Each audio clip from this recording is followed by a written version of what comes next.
An ordained minister has decided to give up God for a year. How the heck do you just up and become atheist after being a pastor? What I'm most worried about right now is figuring out how I can live openly and honestly. I am finally free to be me. I have no idea how to find friends or become a part of a community that's not religious. What does life look like after church, after religion, after God? That's it in a nutshell. This is the Life After God podcast, a conversation on the space between belief and unbelief and beyond, with your host, Ryan Bell. Hello and welcome to the Life After God podcast. My name is Ryan Bell and I am your host. This is episode 63. Today I'm excited to share with you my interview with John Gray, which I recorded on November 23, the day after Thanksgiving here in the U.S. Professor Gray spoke with me from his native England. He is a political philosopher with interests in analytic philosophy and the history of ideas. He retired in 2008 as school professor of European thought at the London School of Economics and Political Science. He contributes regularly to The Guardian, the Times Literary Supplement, and The New Statesman. Professor Gray is the author of numerous books, including False Dawn, The Delusions of Global Capitalism, Straw Dogs, Thoughts on Humans and Other Animals, Black Mass, Apocalyptic Religion, and the Death of Utopia, and most recently, 7 Types of Atheism, which is not so much a strict typology of atheism. After all, what would such a project entail since atheism is one thing and one thing only? It is rather a fascinating, enlightening, sometimes irritating survey of the various schools of thought into which atheists have fallen in the past several centuries. Professor Gray is a controversial figure, especially for professed humanists like myself, due to his unforgiving attacks on humanism. What I hope you'll find here is a slightly more nuanced explanation of his thoughts than you may have heard before. And so let's get to it. Here is my conversation with John Gray.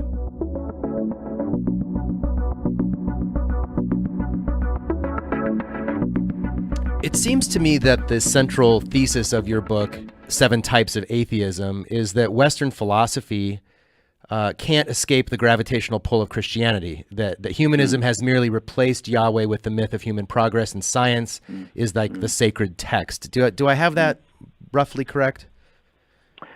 Yes, you do. I'd put it the following way, that what is widely regarded at the present time, and perhaps over the last century or so, as secular thinking, involves the rejection of certain types of theistic belief, but not of the underlying way of thinking that went with theism. So people who, many, perhaps most contemporary atheists and many humanists think that by simply rejecting belief in a transcendental God that created the world and them and lays down ethical laws for all of mankind, that they've, by rejecting that set of beliefs, which comes from principally, for most of them, from Christianity, and they've stepped outside of theism. But they haven't, it seems to me, because their way of thinking still includes, in fact, at its very center, ideas which depend on theistic assumptions and which aren't found outside of theism. For example, they assume that there's something like a kind of collective human subject, humankind, humanity, sometimes called, which has a single narrative, which has goals or aims of its own, and that history is the unfolding development of, or self-realization of that collective entity. Whereas if you lived in the ancient European world before Christianity took over, I mean in ancient Greece and Rome, of course, that idea was very weak in Greco-Roman polytheism, which didn't assume anything of the sort. It didn't assume, for example, that as history went on, human beings would converge on any single set of values. it assumed that there would be continuing conflict between human values and between different ways of life. So the idea that history is teleological, that it's got some built-in, whether it's progressive or not, by the way. I mean, most humanists have inherited a certain kind of moral optimism from Christianity, in that they see history as essentially redemptive. I mean, what distinguishes Christianity from many other religions, for example, from Buddhism or Taoism, is the supposition that salvation is possible for humans because of an historical event. In this case, Jesus coming into the human world and then being surviving death. So, I mean, pretty well all Christian denominations have the belief that human events are a coherent narrative, and they pretty well all have the idea that it's a redemptive narrative. Even Augustine, who of course criticizes literal-minded interpretations of that redemptive narrative, still thinks of human history as nonetheless morally meaningful in that way, whereas the ancient Greek and Roman historians saw history as sort of more like a natural process in which civilizations arise, they grow up, they reach maturity, they then get old and weak and die, and are replaced by barbarism for a time, or then by another civilization. So that the idea of history as being a kind of a narrative of redemption, which is found in pretty well nearly all the contemporary atheists and humanists, is an inheritance of Christianity. It's not only that it's an inheritance, because they could say, you know, if you had a philosopher sitting between us, they would say, well, the fact that that's where that idea comes from doesn't mean it's false. But I don't think it's really coherent, the idea of history, human history, as a redemptive story without some kind of backing of the kind that Christian theism gave it. Do you think that it's just sort of a coincidence that this sort of redemptive view of history has had the ascendancy in Western philosophy for the last several hundred years, or do you think there's something about the human animal that longs for this kind of coherence, this kind of narrative coherence, and then sort of seeks out a story that makes sense of the absurdity of life?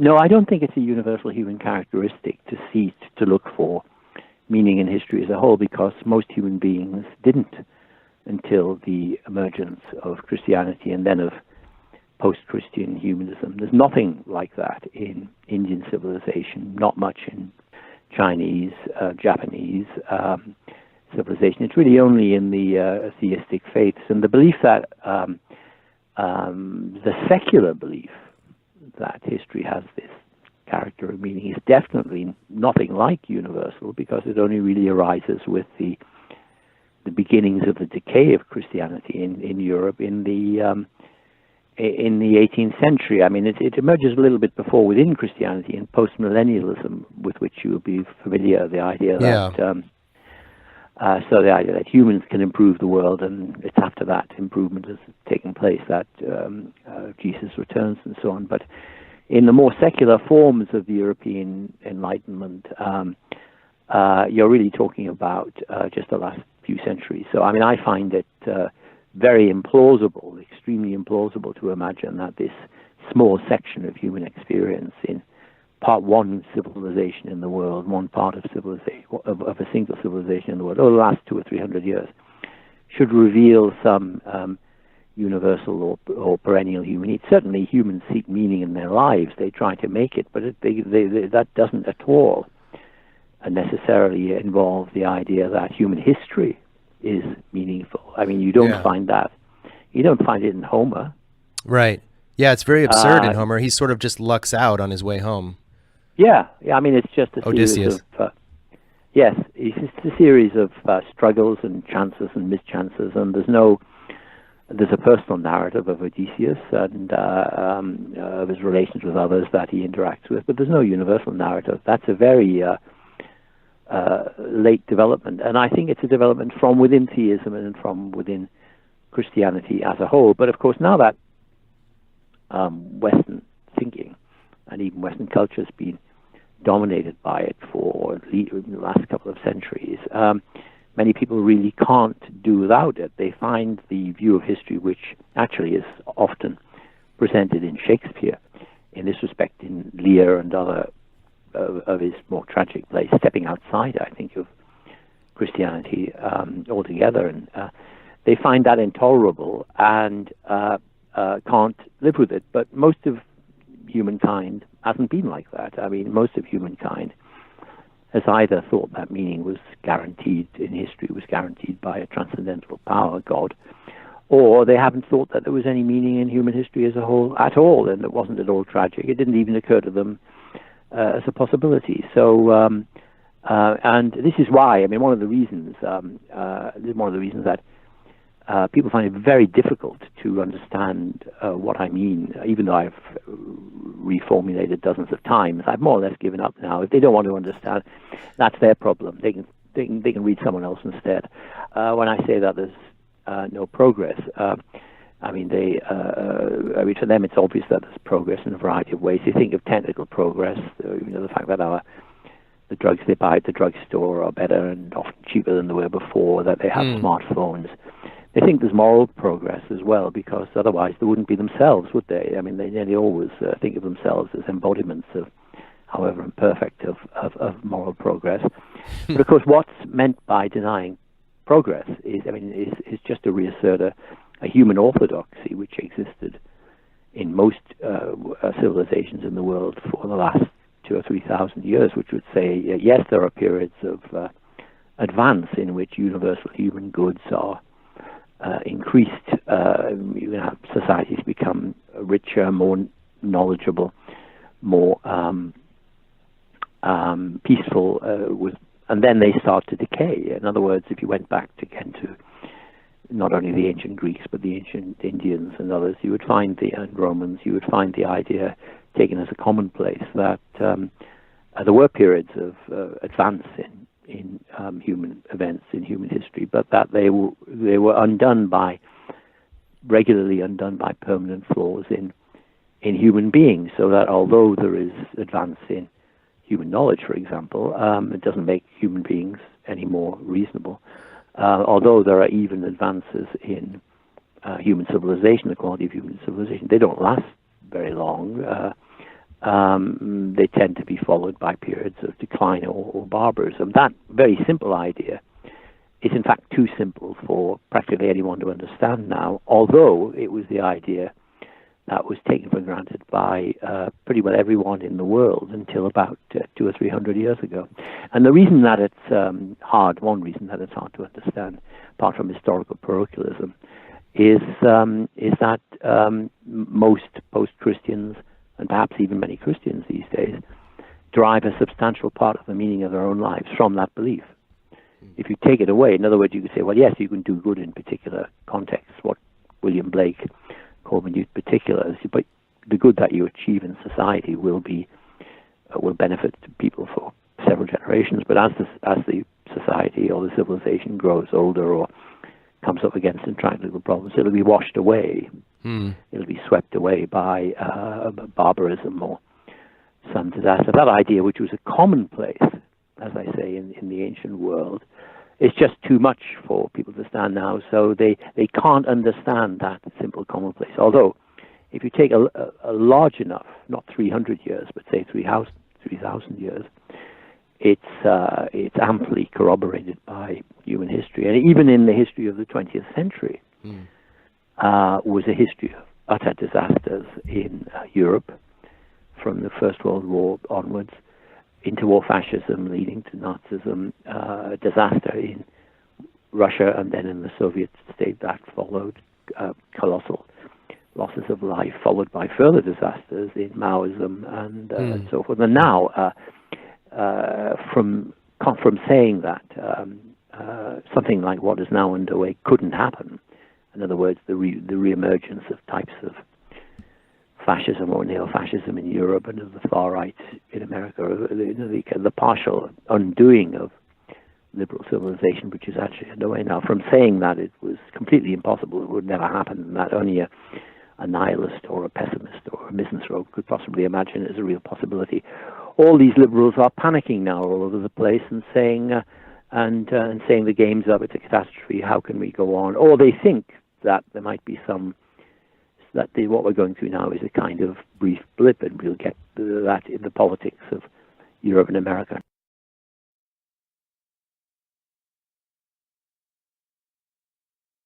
So it seems, as I just look at the situation, that the positivists, the humanists that are also sort of scientific positivists that are writing books and speaking on this subject lately are also sort of tacitly involved in the rightward shift that's happening in... Many of them are, I think, yes, many of them are. Yeah. Oddly enough. Yeah, people that have been sort of, reliably liberal in their sort of, generally speaking, human rights and all the rest have sort of are participating now, given the demographic shifts in Europe and America, in a kind of racist, anti-immigration type of rhetoric. And it seems to me this is against the idea of progress that they themselves aspire to or believe in.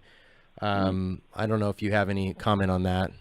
Well, it's a difficult issue because I think that much of this, I know the situation in Europe better, although I've been in America quite a bit over the last few years, but I know the situation in Europe that better, which is that the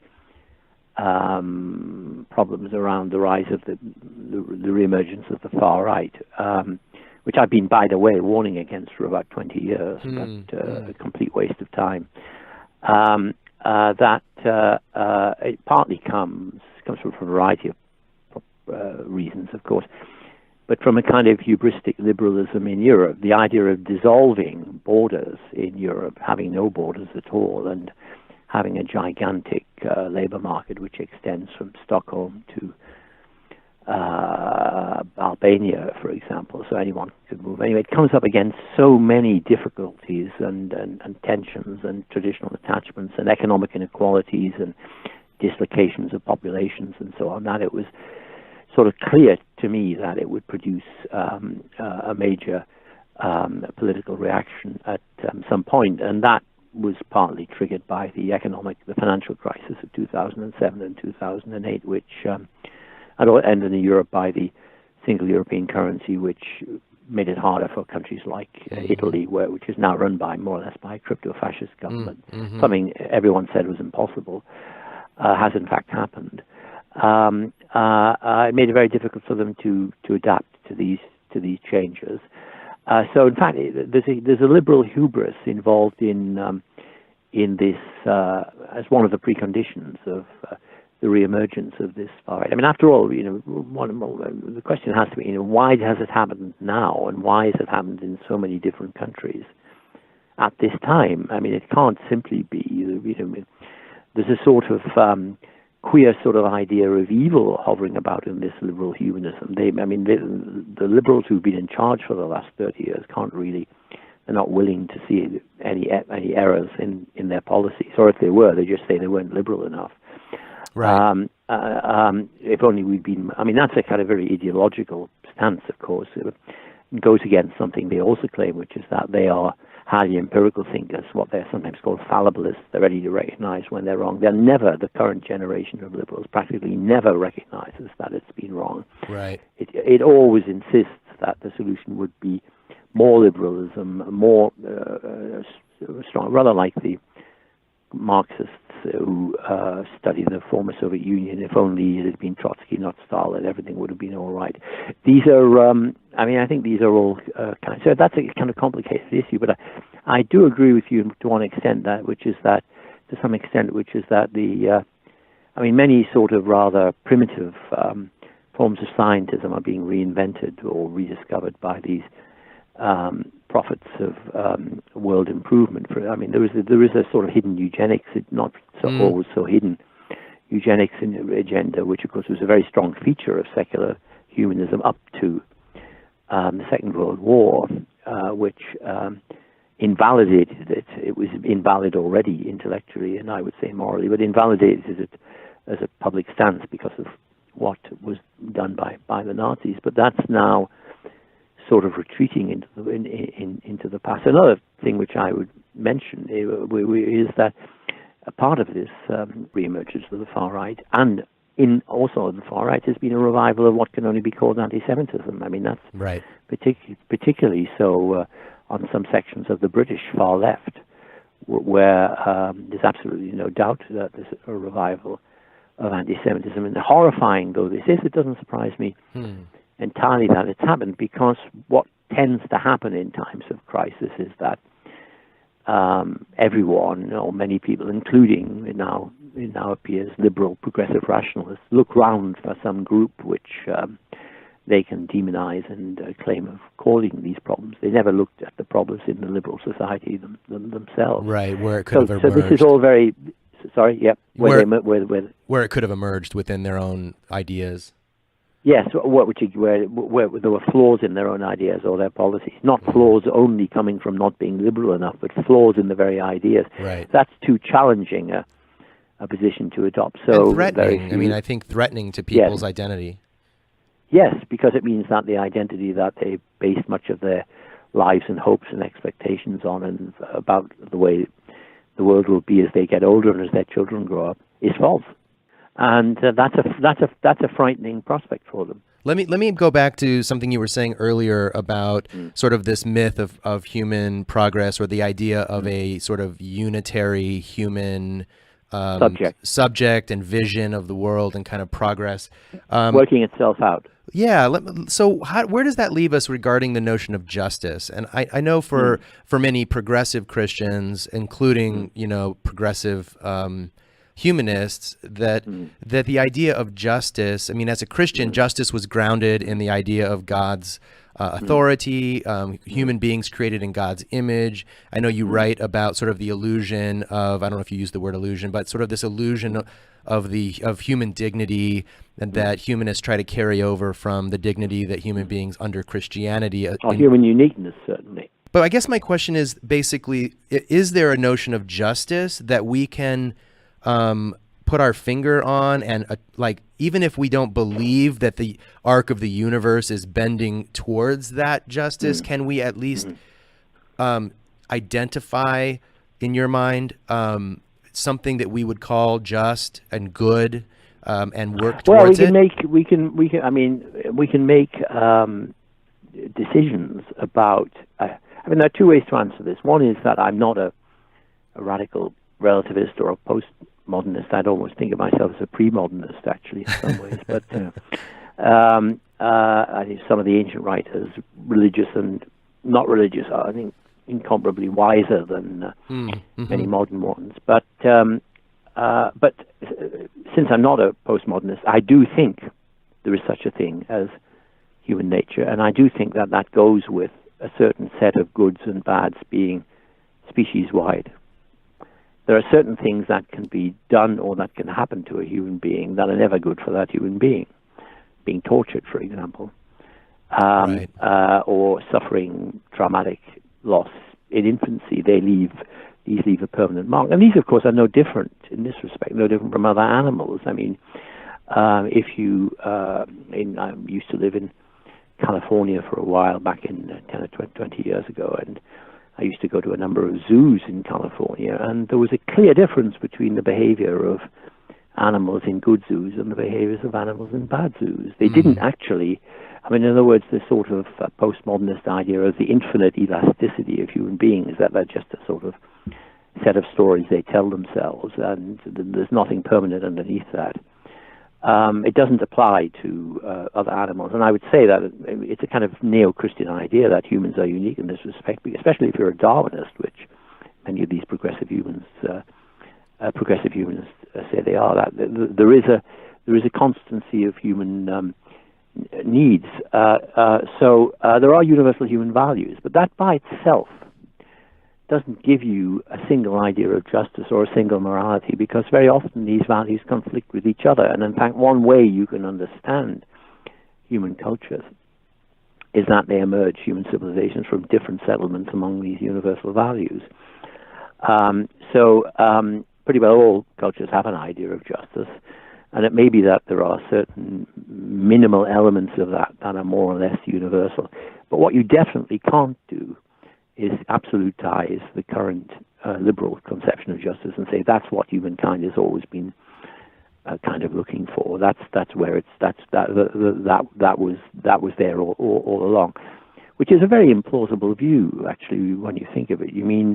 What does it mean? It means that a certain sort of subset of Western Christian 20th century or 21st century opinion has stumbled on or somehow fashioned the universal human demand for justice, or a kind of universal essence for justice. Remember Pascal, after he was a Christian, he said it's a strange kind of justice that's on different sides of the Pyrenees. You remember that in the Pensée. He was quite relativistic about justice, not completely, of course, because God was in the background, but he also believed in something like human nature.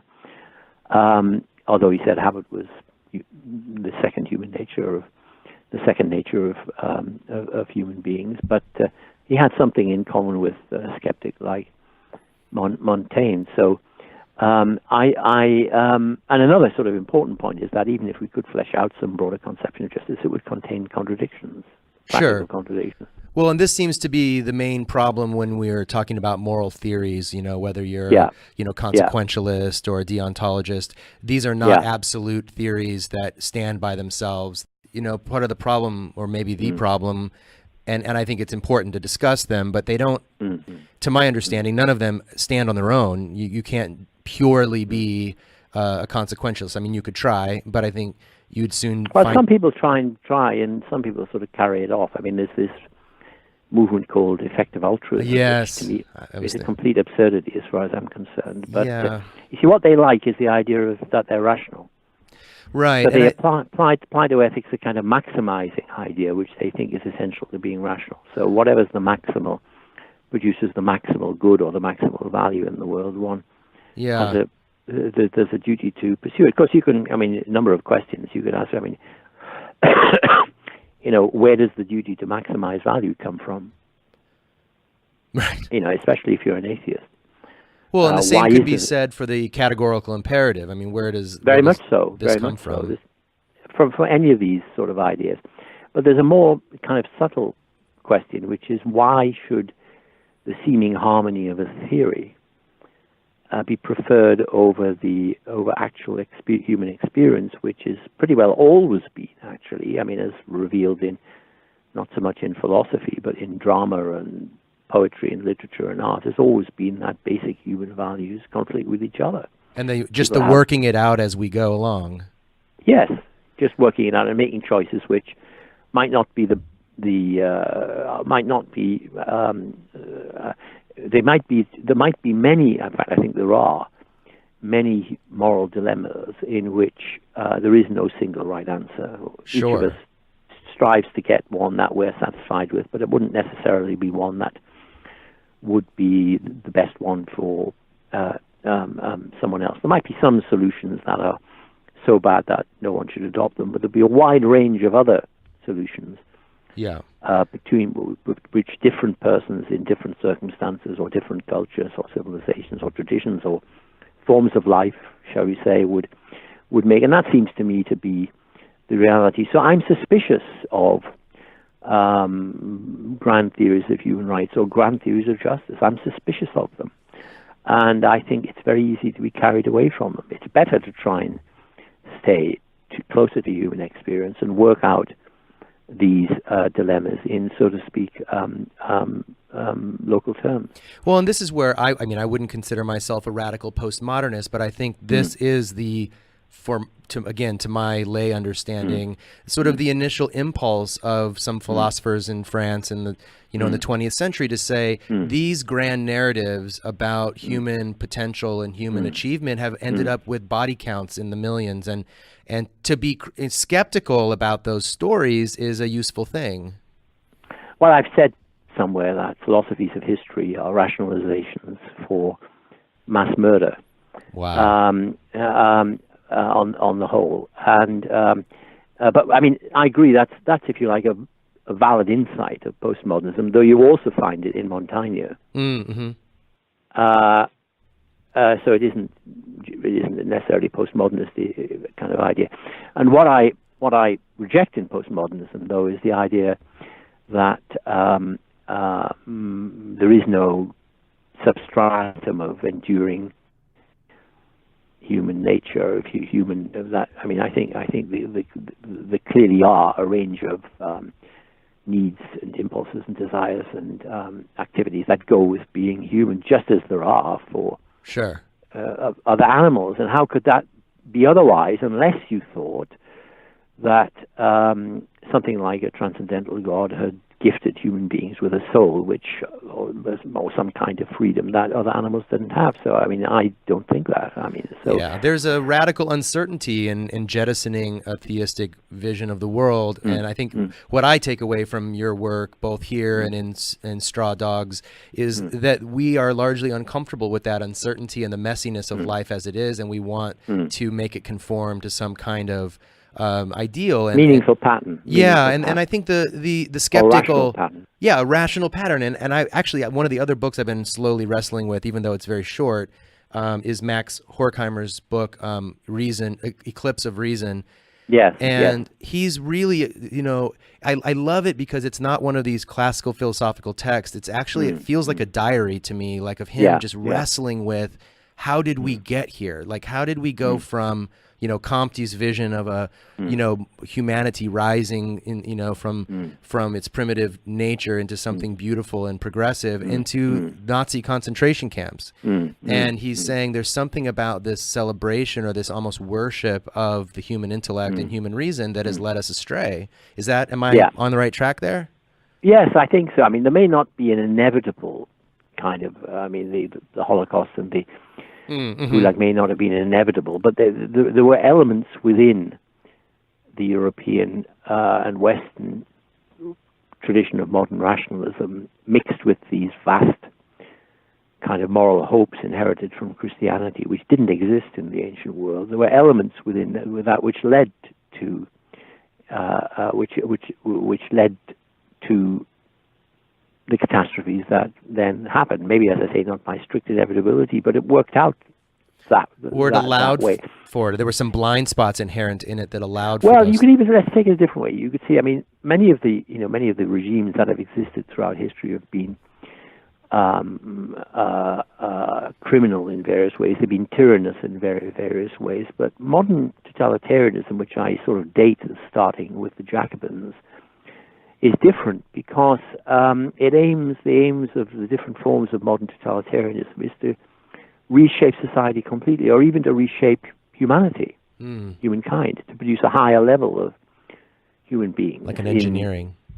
Re-engineer humankind, and that could have a right-wing form in which much of existing humanity is rejected entirely as being inferior, so they're fit only for enslavement or even mass extermination. Or you can have a seemingly more egalitarian view like that in the early Soviet Union, in which large numbers of what were called former persons, that was the legal phrase they used, could be stripped of all their rights, and including rights to food and so on. They can be dispensed with because they belong, whether they're peasants or intellectuals or priests or whoever they happen to be, they can be dispensed with because they don't fit into the higher humanity which is being fashioned. They're just the human remnants of a more primitive type of human development, so they can be kind of got rid of.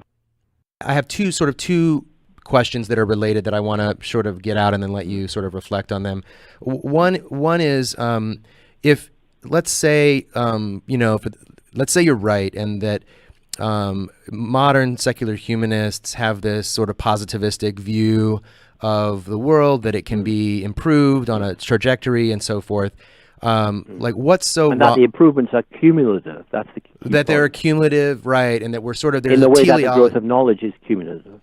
Okay, right. That's what they think. That human knowledge is growing, and that moral development happens kind of coterminous with that, and that there's a teleology to human history, much like Christianity. So one part of the question is what's wrong with that? Let's say that gives a former Christian some anchor in their transition out of religion into the secular world. So what? And I've read some reviews of your book where other reviewers are saying, okay, maybe you're right, John, but so what? Why is this a big deal? Well, one thing is it undermines the claims of the more aggressive of these humanists and atheists that they are post-religious. I see. But what if they aren't? What if secular humanism can't get out, as I said earlier, can't escape the gravitational pull of theism or a kind of religionism? What's wrong with that? One thing, my view is that myths of one kind or another are inevitable in human life. They might be personal myths connected with family history or one's own biography. The writer J.G. Ballard, who I knew quite well in the last years of his life, used to talk about the way he'd reprocessed his early traumatic experiences in Shanghai into a kind of personal mythology which appeared in his fiction. That was a kind of strictly personal mythology, if you like, of low-flying planes and empty swimming pools and whatnot. He turned these experiences he'd had, I think, into a kind of through a kind of psychological alchemy into symbols, which for him were very positive by that time, because they had a lot of beauty in them. So it can be a personal mythology or the mythology of a great historic traditional religion, or you're saying, well, what's wrong with the myths of secular humanism? What's wrong with them is they're shallower than. I mean, if you want a rich, broad, more than personal mythology, I'd say take up a traditional religion, because that's. If they're there, they've been around a long time. Some of the myths, like the myth of Genesis, seems to me almost inexhaustibly profound. But don't pretend that you're living without myths, because if you do, you'll panic quite easily when the myth is falsified by experience. I mean, the advantage of the Christian mythologies and theistic mythologies is that they're harder to falsify. Right. I mean, they may, as you have done in your own life, you may move away from them for various reasons, and that I think is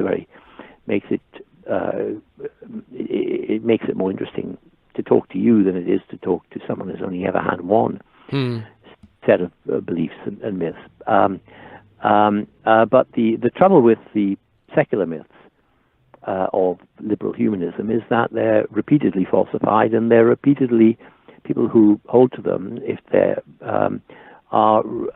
panic when history starts going the wrong way. So, I mean, if you think of John Stuart Mill, I mean, I spent about 20 years in another life kind of working on John Stuart Mill. A very interesting thinker in many ways, but a lot wrong with it. But if you think absolutely none of the major upheavals of the 20th century was anticipated in his work, but not only was it not anticipated, were they not anticipated, they weren't even possible. There could be nothing like Bolshevism or Nazism. There could be nothing like the ethnic nationalism, which is now reemerged in many parts of Europe, and also nativism, which is reemerged in America.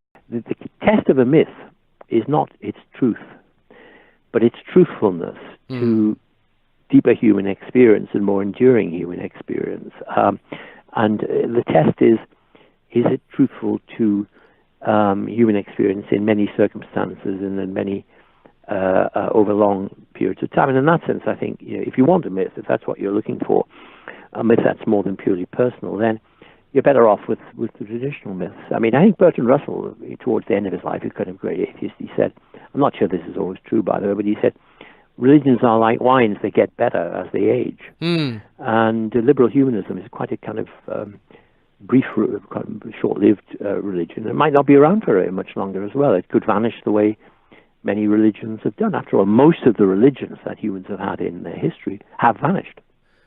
Well, one last question, and I think one of my concerns about the the positivists that we've been talking about, people like, and I'll put a name on it just this once, and I know you have a long-running debate with Steven Pinker, yes. So part of the problem I have with him, and I see him on Twitter and so forth, he says, this is the least violent era that we've ever had. So the implication of this to me in a modern context is, I know that your son was just shot in the street by the police officers, but don't worry, because this is the least violent we've ever been. Or a terrorist. Right, exactly. And it's really not very comforting, or not. I mean, not that we're only looking for comfort, we're looking also for solutions, but it's not really useful to say to someone who's experiencing an uptick in violence in their life, say you live in the Gaza Strip and you're being reassured that, this is the most peaceful humanity has ever been. And so likewise, one of my concerns about some of the possible takeaway from your work is that the opposite might be taken away, which is, the vagaries of human existence. It's sort of absurd. There's no meaning to be found in it. Therefore, as you said, I think on page 1 of your book, speaking about previous atheists in history, that they were not looking for cosmic meaning. They were content with the world as they found it. And I immediately think about people who can't afford to be content with the world as they find it. Like what answer do they have? Well, what answers did people have in ancient Greece or in the ancient tragedies or in Shakespeare what do actually people do when they're up against the wall? Did they reach for a copy of John Stuart Mill? They say, well... or Enlightenment now. 300 years from now, this will all be sorted out. I'm going to be shot, they might be saying. My family is going to be murdered.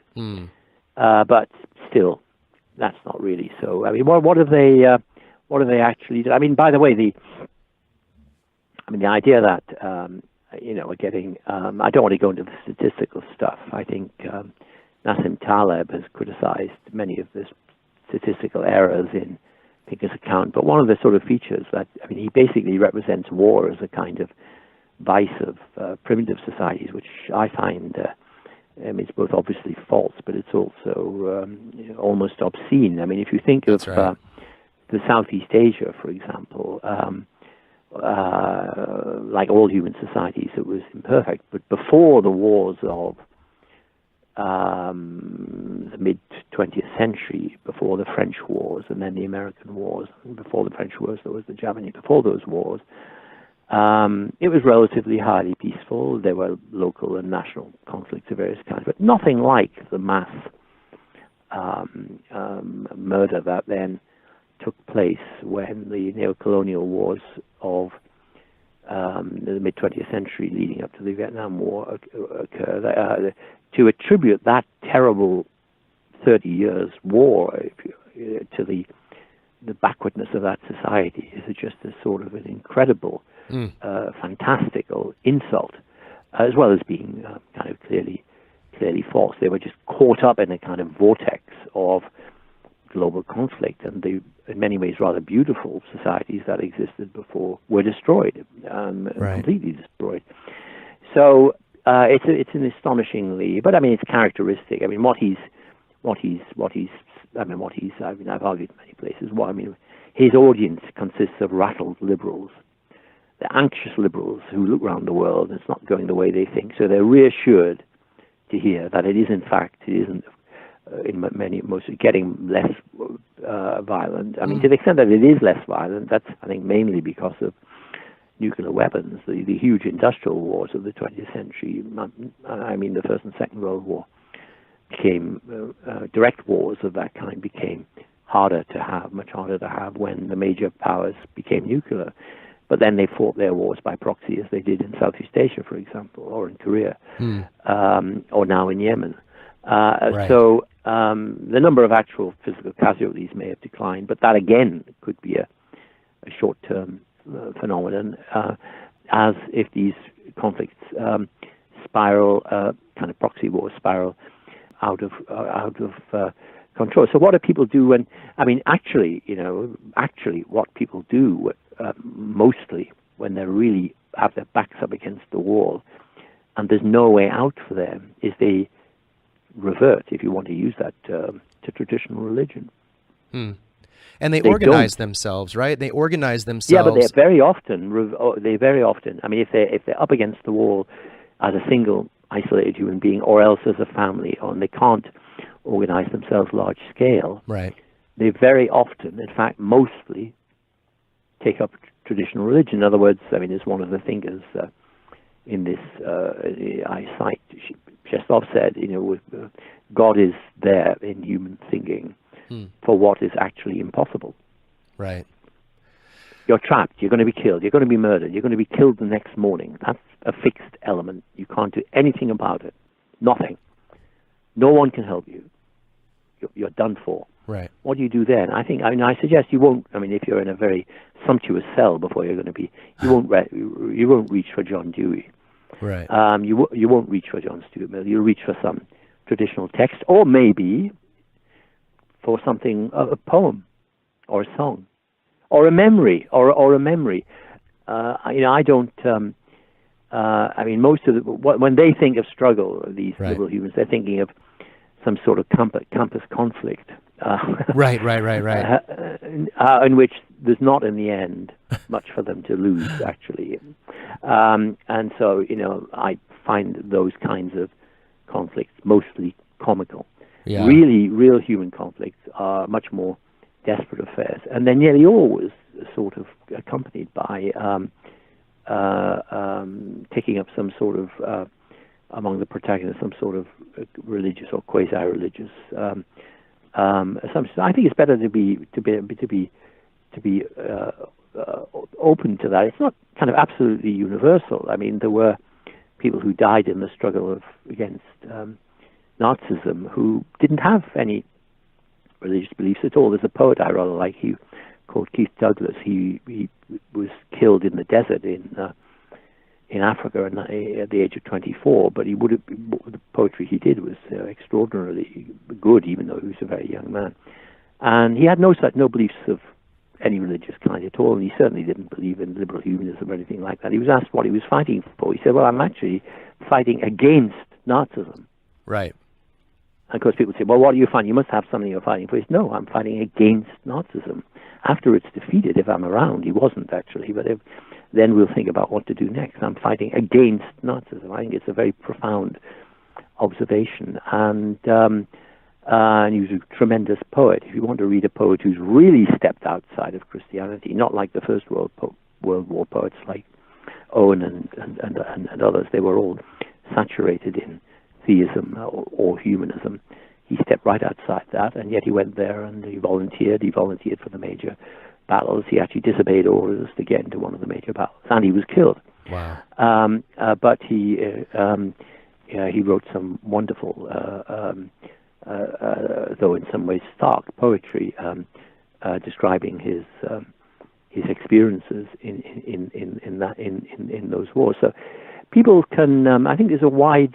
It's simply not true that heroism and nobility require these kind of large-scale kind of beliefs. And I think actually the worse people's situation is, the less they're likely to find kind of rationalistic humanism a plausible mythology, because it's been. I mean, certainly, in Russia that wasn't the case. I mean, right. What happened immediately? Communism collapsed, is that various types of religion, not always ones I would myself find attractive or pleasant, but kind of reemerged. So it's a permanent feature of human life, and but they're real serious conflicts. They're not campus. It's not campus theater. They're really serious right. Conflicts, and that's what I mean. Just as, by the way, a feature, you can tell how bad things are by how black the humor is in general. Really black humor tends to go with really bad situations. And as humor gets milder and more sort of humanistic, you might say, you can probably guess that things are getting a bit better. This is you're a fascinating person to talk to, and I've enjoyed. I found our conversation very interesting and stimulating. Right? Thank you, and I appreciate your book very much, and I'll be. And sharing I appreciate this. your questions, and they've been searching ones, but also very, very, very interesting. And I say this because it's true, not for any other reason. To me, the most interesting conversations I have are with people who've had one set of beliefs or one form of life and then have a different one. I mean, people who've never moved from being lifelong atheists, or maybe became atheists when they were 13 or something, and stay like that forever. On the whole, they're not very interesting to talk to. Yeah, I understand what you mean, and I think there is a sort of I guess we're in a transition phase, it seems like, in society where people are leaving one set of certainties and grappling for another one, and they aren't easily at hand if they exist at all. And it's a challenging time. And so I appreciate your work, in much the way I appreciate the work of Chris Hedges, who tends to be quite critical without offering a lot of solutions. I asked him once, why are your books so bleak? Like, why don't you offer any? He's like, well, that's your work. My job is, as I see it, is to explain how things are, and hopefully you and all the others get together and figure out what to do about it. Thank you, John. Appreciate it. Yeah, thanks a lot. Well, that's about all we could fit into an hour's conversation.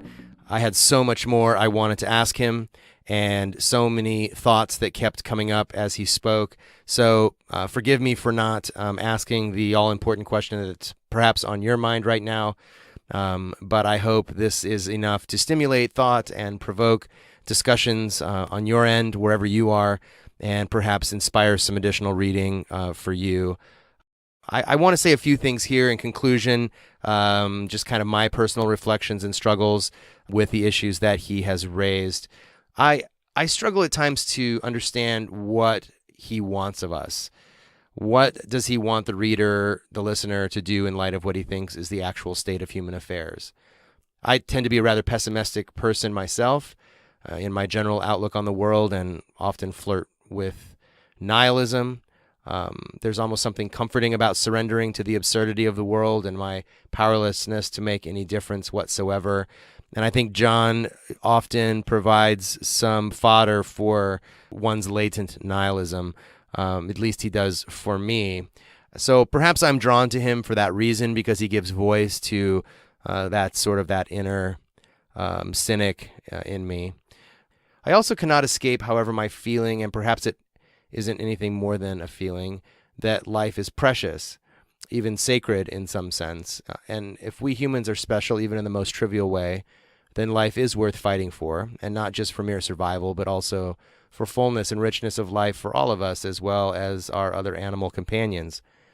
And after thinking about this a great deal, I think what John Gray is responding to in his critiques is the modernist, positivist hubris that often characterizes humanism. I don't always hear it in everybody's expression of humanism, but I have heard it myself, and I've seen these prophets of human progress celebrated by some humanist institutions. And that could easily and understandably give a person the idea that this is humanism, in the same way that popular preachers like Joel Osteen or Rick Warren could give you the idea that this is really all Christianity is. But there's a lot more here. I don't think we need to decide between the optimists and the pessimists. The real challenge of post-theism is to be a realist. Sometimes reality gives us reason to hope, and sometimes it does not. I, like many of you, come from a teleological tradition, a philosophical tradition, Christianity, that is steeped in the idea that history is moving toward a utopian end, that there's a purpose or an aim to history. Leaving Christianity, I was confronted with the reality that there is no promised land. Then, to my surprise, many secular humanist authors were offering a non-theistic promised land, one created by technology and scientific progress. But as with any utopianism, there is much that must be left out if the narrative is to hold together. I think the important thing that Professor Gray is saying repeatedly over the years is that the notion of a secular utopia is a mirage. I desperately want there to be an end to history, and not in the sense of a conclusion, but in the sense of a purpose. I want my life and our collective lives to mean something. I don't want my accomplishments to be washed away like writing in the sand at the beach. Yet, I'm no one in particular. I would not be at all surprised to find many years from now, or maybe not so many years from now, that my meager accomplishments have amounted to literally nothing. I'm not very bothered by this anymore, but beyond my own life, I don't want to think that the accomplishments of humans over centuries could be eroded or erased so easily. I want to believe that the arc of history bends towards justice. I really do. And if God is not bending it, or at least ensuring that the arc bends, I want to believe that we can bend it, and that goddamn arc is bending. But if I'm completely honest, I don't believe it. At least I don't believe it's inevitable.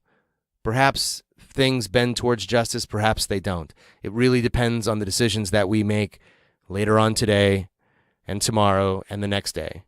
And this is why I don't place much stock in the prophetic declarations of people like Steven Pinker or Michio Kaku, to name just two. It's also why I'm not too bothered by the pessimism of John Gray. Because here again is my short take on humanism. Humanism is a commitment without promises, without hope of salvation or an afterlife or utopia in this life, a commitment to care for one another and build a safer world insofar as it's within our power to do so. I know that I must do what I can do, while I can do it, to make life as fair and enjoyable for as many people as possible. That's my humanism. I think sometimes humanism does turn into a teleological utopian pursuit, as Professor Gray so prolifically points out. But it doesn't need to be rooted in a kind of utopian promise. We can be humanists without promises, and that's where I find myself. Well, that's about all I have time for today. I hope you'll pick up the book and read it if it interests you. Check out some of his shorter writing online. I'll link to a few things and a few reviews in the show notes that I find valuable. And write to me if you have thoughts about this, if you have questions, if you have suggestions for follow-up podcasts or writing that you would be interested in reading. Please write to me at ryan@lifeaftergod.org. If you like the work that we're doing at Life After God, I would encourage you to support us. We have a lot of new plans for this year. You can make a recurring monthly donation to the work that we're doing at Life After God by going to my Patreon page at patreon.com/lifeaftergod. Of course, follow us on social media. All of our social media links can be found at our website, lifeaftergod.org. Thank you so much for spending this time with me. Until next time, my name is Ryan Bell, and this has been the Life After God podcast.